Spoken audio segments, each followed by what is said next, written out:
ایک عورت آ گئی، آ کے کہتی ہے یا رسول اللہ صلی اللہ علیہ وسلم میں رات کو نا جنت میں تھی، اچانک جنت کانپنا شروع ہو گئی. کہتے میں حیران ہو گئی کہ جنت کانپ کیوں رہی ہے. اچانک نا 12 لوگ آئے، سر ان کے کٹے ہوئے تھے.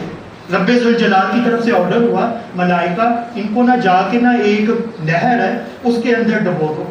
کہتے ان کے جسم کو، ان کے سروں کو ایک نہر کے اندر ڈبو دیا.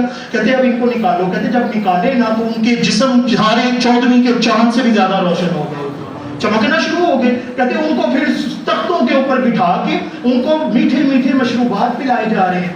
تو آقا کریم رؤوف الرحیم نے نا عورت کے آنے سے پہلے ایک لشکر غزوے کے اوپر بھیجا ہوا تھا. وہ بندہ آیا کہتا ہمیں فتح مل گئی ہے، 12 لوگ شہید ہو گئے ہیں، 12 لوگ شہید ہو گئے ہیں. انہوں نے نا عورت کو بلایا، انہوں نے کہا وہ شہید کے سامنے بلا کے کہا یہ ذرا پہچانو وہی ہیں. عورت حیران ہو کے کہتی ہے خواب میں جن کو دیکھا تھا یہ وہی شہداء ہیں جن کو میں جنت کے اندر دیکھ کے آیا.